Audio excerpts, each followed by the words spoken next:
episode called something like AA Sucks Donkey Cock. You know, I admit it's a clickbait title. And I had some good things come out of AA, but I had some really bad shit happen. So I'm still mulling that. I think that might be next week's episode, or I've been invited to do an episode about hair braiding.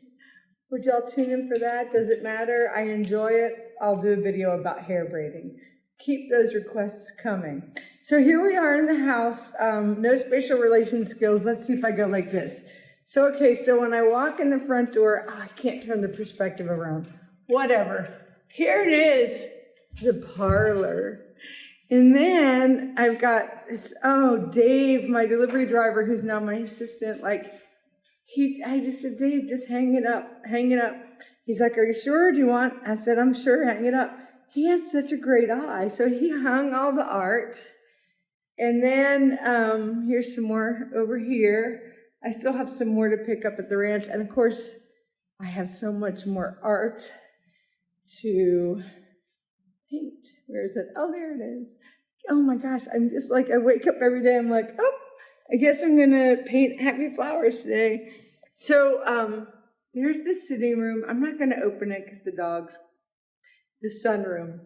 It is the bomb. I also call it Norris's crate because he loves it in there. And it allows him to keep an eye on the house without having access to, say, Dave. Okay, living room. Oh yeah, so there's chandeliers. There's not really in every room, but might as well be.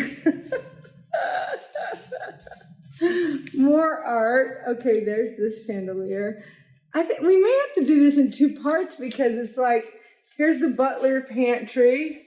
All right, and then Dawn, who lived here before me, is, an amazing designer, and I just kept all the colors and everything because I love it. All right, so here's the kitchen, which totally meets my best most hopeful hopes or whatever dreams. Plenty of room for me to work in here. And then, I think I'm just gonna come over and show you. So this little room here, I made it into the ceramics room. I might get a nook. When I first got to Austin, I managed the Magnolia Cafe South, or I mismanaged it. I got one of the cast-off red booths, and if I'm remembering right, that's where I wrote my first novel. I was sitting in that red booth at my rental house at the corner of Annie and Nickerson with those fucking cunt landlords, Jill and Robert Hilton. Swear, I can remember them. I'm such a great grudge holder. But let me get back to happy times. So I had a yellow Formica table there, and you can see I have one here. I can't remember if it's the same table. It doesn't matter. I just love having a Formica table. So should we keep going? Gosh, my arm's getting tired. Okay, so now we have, all right, over here, Milo follows me all around because, that's his service, is to be nervous. All right, so here we've got one Lou and some, Milo's thirsty. Come on, Milo, come with us. There's one of the Lou's. Look at this. Oh my gosh, and see the armoire. There's a lot of armoires here. All right, so now we're gonna go into the breezeway. So this house, I haven't been to the Historical Society yet, but Dawn and Mark gave me some information about it. It was called the Eagleston House. Smithville, if I recall correctly, was a big train stop, right? Oh, here's the lights for the hallway. So this was a boarding house, and thus nearly every room has one of these doors that you see behind me. Come here, Milo, get out of there. Nope. Leave the chickens alone. We're going to get to the chicken room in a minute. Come here, over here with me. Come here. So, when I first moved in, I kept forgetting about this room. There's just so many rooms. Okay, so there's this room, and Milo, and then, and the rooms have these fireplaces. They're actually coal fireplaces. So they're decorative at this point. Come on, Milo, come on. Here's the clawfoot tub. Isn't it so wonderful? Gosh, I'm so happy. And I mean, it is not about material possessions, although it's very nice to have these things. I just feel so peaceful. I love the energy. Come on, Milo. Milo's testing out every toilet. I love the energy. I love it. So here is, I said it was a boarding house, and then it was a brothel, supposedly. Supposedly, the Milagro Beanfield Wars was written here. I still have to research that. I already told you that Dawn, who lived here most recently, was a wonderful designer, a boudoir queen. You can look up her stuff. And then, come on, Mark was a guitarist for Billy Idol. So I was thinking today, when I was taking a shit, I was thinking, oh my gosh, maybe Billy Idol might have shat in this toilet. Oh, that made me so happy. Which makes me also want to say I'm lost. I do. I seriously get lost in here all the time. I am listening to the Sinead O'Connor memoir called Rememberings, and the only reason I'm taking breaks is because I'm so sad that it's going to be over. Like, I think I started it yesterday or the day before. Come on, Milo. Oh my gosh, y'all. It's such an incredible book. She's such an incredible person. I love how the light keeps changing. Do you love that, Chad? Come on, Milo.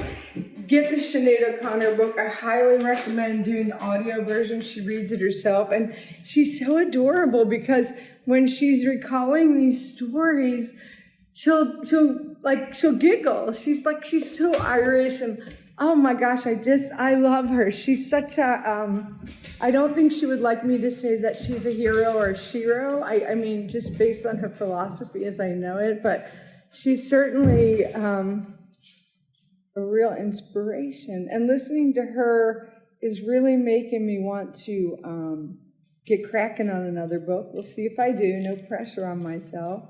And then also, for those of you who are following the story, I talked about how I was going to, I know some people pick baby names before the baby is born, and in fact, Henry was supposed to be named Flynn, which means son of the red-haired man. His dad has red hair.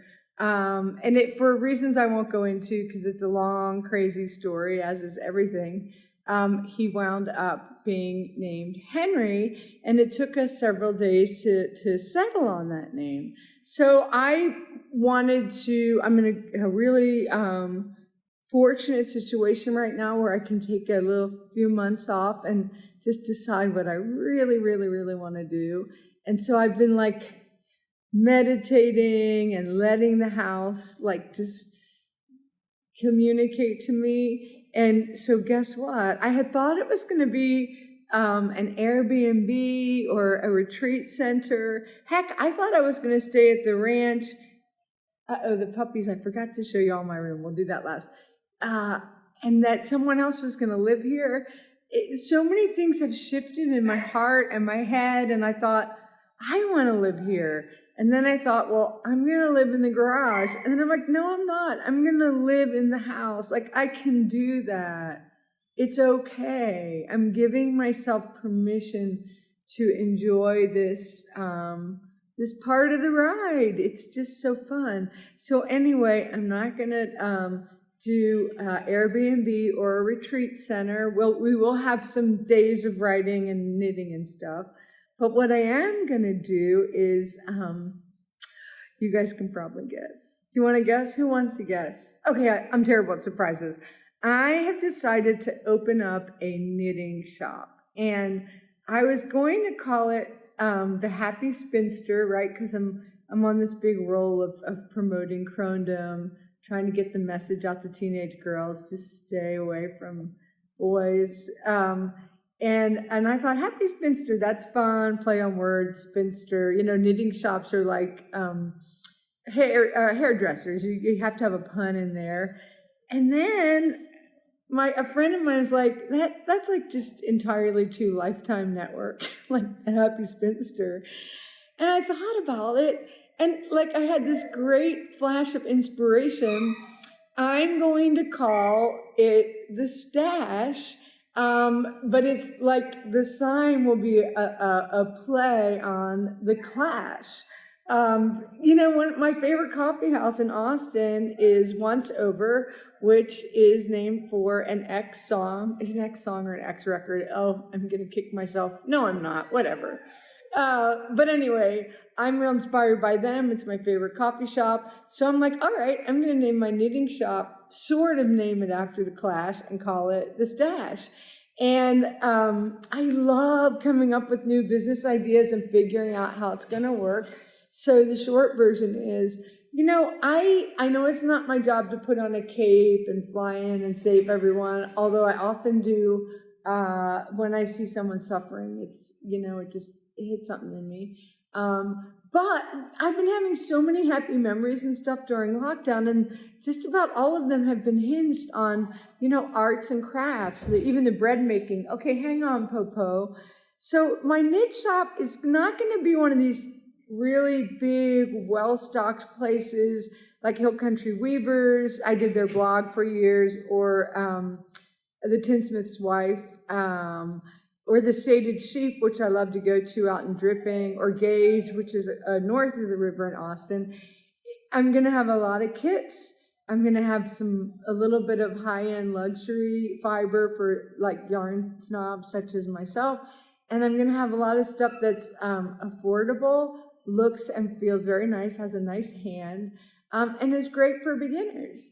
And the thing that I'm going to really hope to inspire is come and knit on the porch out here at the Stash. And I'll have some other kits and stuff too. I think I see Pierre, the one bald feral cat that I feed. I inherited him. So lucky for y'all, the one bald tabby needs feeding. But real quick, I'll show you my room. I'll keep you posted about the yarn shop. And yeah, I guess that's it. All right, check out my bedroom. This is hilarious. I just wake up every day and I laugh. Like I laugh and laugh and laugh. Like, look at this. Oh, there's the chandelier. Oh, there it is. Oh, there's the dogs. I put a sheet over them. I treat them like parrots. And it's not really working right now. It appears to be working. This is just a random moment of silence. They're going to start whining. Check this out. Hey, guys. Who wants to go outside? All right, let's end with the puppies. So, yeah, this is my room and my art studio. And tell me what's going on with you. What's making you happy? I want to hear, so let me know. Okay, here we go. Puppies. Hi, puppies. Hi. Here's Stella. Oh, my gosh. Bye-bye. Hey, y'all. Thanks a lot for tuning in. I hope you'll like and subscribe to my channel. And if you like this episode, I hope that you'll copy this link, share it with a friend, paint it on a wall, put it on your social media. That'd be great. Thanks a million. Take it easy.